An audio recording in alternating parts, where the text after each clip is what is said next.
here at convention. And to take that away from them would be totally wrong. Here the other mushers are lined up as we're getting ready to take off.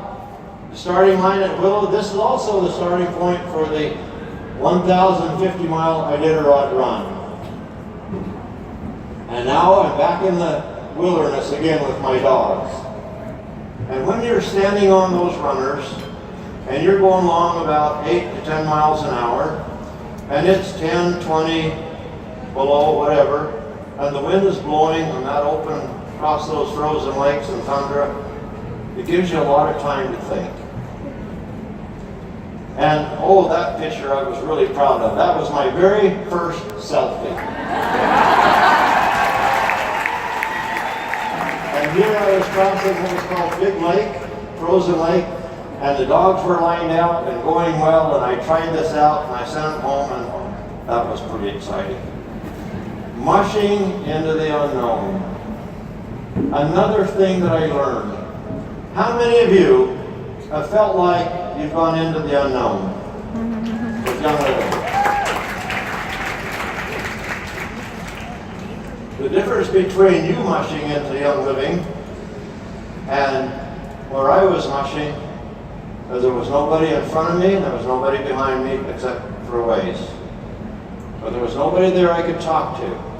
And Mitch, he said to me, he says, Gary, he said, you know, we have a lot of trouble with moose on the trail when the snow's this deep and they attack the dog teams. You know, we know there was wolves there. One night when I was mushing, I saw these eyes following me in the trees.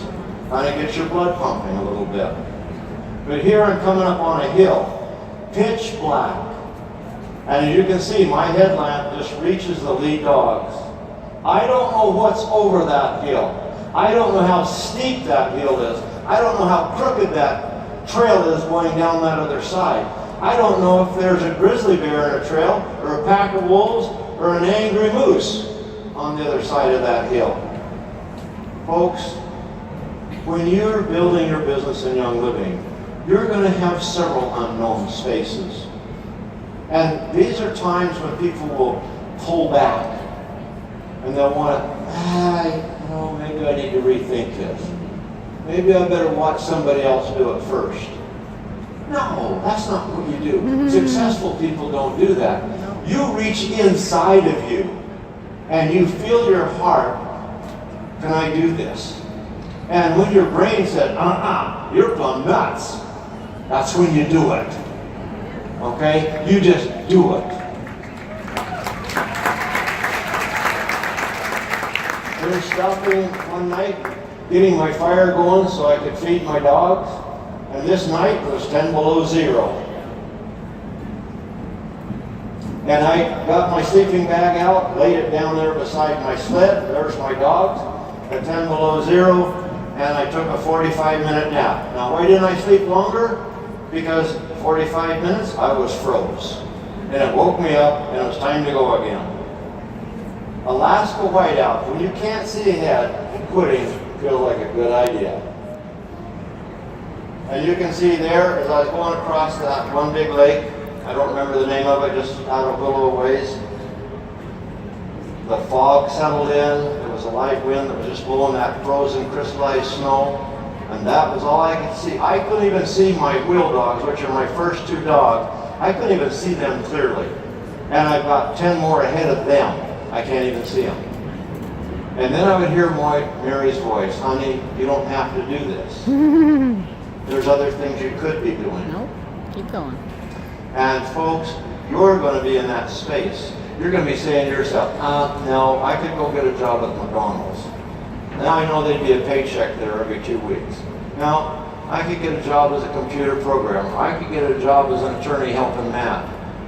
You know, all kinds of things that you would be able to say and do that would convince you not to do it. And I heard those voices. I'm into my second race, my fourth day with basically no sleep. I was frozen. I felt like a popsicle standing there riding with my dogs. I would get off at different times and I would run beside the sled until my heart would just about give out to try to get the blood going, get the circulation so I could get warm enough because I thought I was going to freeze. And yes, in those times, your head will play games with you, and they will convince you to quit. They'll give you every reason to quit. And I even entertain those ideas, and you can entertain them if you know who you are. And I'm sitting on those, or standing on those winters going across that big frozen lake, colder than all get out, with the wind blowing, and can't see anything. Pitch black as black can get. And I'm saying, yeah, you know, if I quit right now, nobody would fault me. Right? Right!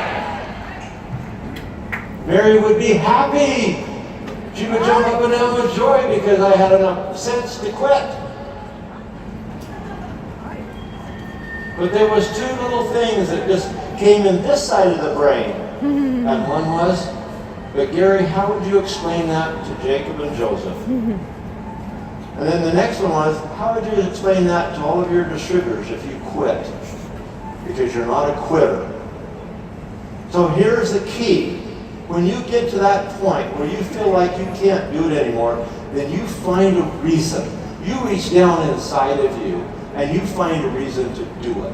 Even if you have to fabricate a reason to keep you pushing and persevering forward.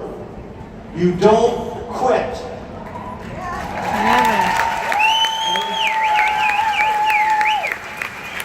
And I even, at one point, as I was alone out there, not knowing what was happening, I could feel my heart was doing things it wasn't supposed to do.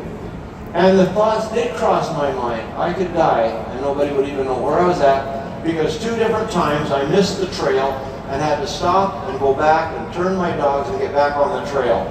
And if I was out on one of those other, they would not find me maybe for a day or 2, who knows. Those thoughts went through my mind. And this is what I did to myself. I said, Gary, you're going to do this if you do die. You're not quitting. Because if you die, you're going to be an example to your boys that you don't quit just because it gets difficult. You don't quit.